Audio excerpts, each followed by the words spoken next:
Welcome back to Math Maintenance. We're going to take another look at graphing today and kind of how we can use a graph in order to talk about data sets. So I did a survey of my family. I was going to have some people over to have dinner out on our patio, and I wanted to know what people would like to eat. So I sent out a text message and said, hey, I'm thinking about making dinner. Would you like pizza? Would you like mac and cheese? Or would you like a cheeseburger for dinner? And as the data came back, I just filled in boxes. So somebody texted back pizza, and I filled in their box, and somebody else texted back cheeseburgers, so I filled in a box. And this is the graph that I came up with from the data that I collected. So I'm hoping in our video today you can help me analyze it, and we can come up with what it is that people would like to eat. Let's start by just doing a general count of how many of each thing people wanted. So for pizza, if I was going to show that with tally marks, I would just count up 1, 2, 3, 4, or I could look at where my bar ends and go up to the top.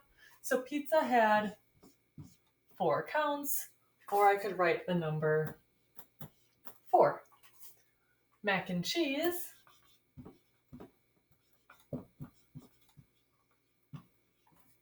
had just 1 count, so 1 tally, or I could write the number 1. And then a cheeseburger had 1, 2, 3, or I could write the number 3.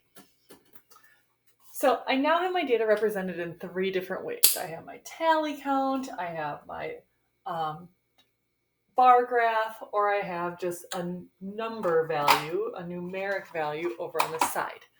I can use any of these 3 representations of my data to answer questions. So for example, if the question was, what kind of food did the most people like? I would look at either which one had the most tallies, which bar is the longest, or which one has the highest number. So for which food most people liked, my answer would be pizza.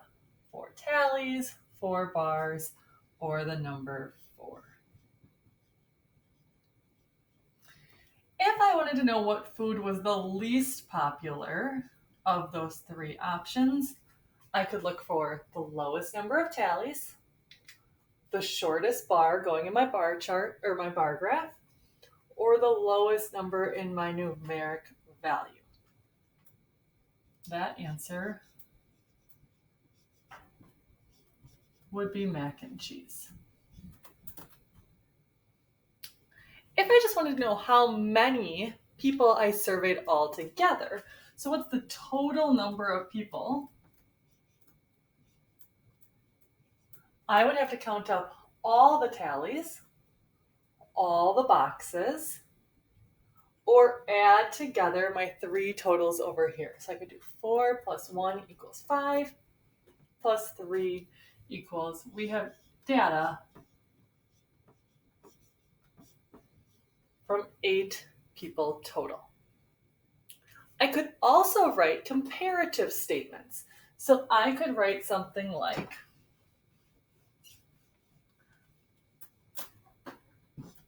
how many more people like pizza than cheeseburgers?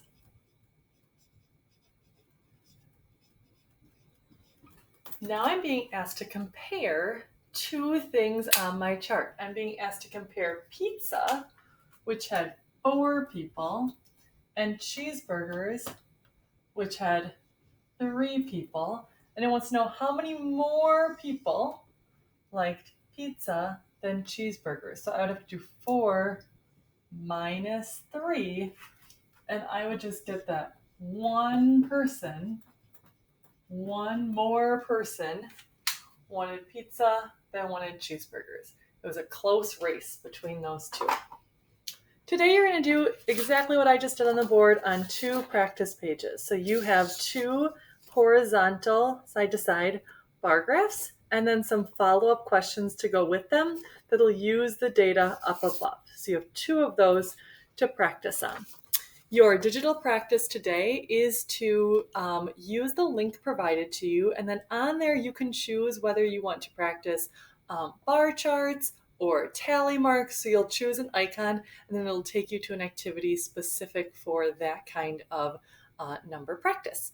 Your manipulative practice today, now that you have those addition flashcards cut out and you've written the answers in on the back, is to run through them one time. So practice those addition facts, making sure that you're checking your answers as you go and that you're getting them correct. See how fast you can get through them all with the right answer.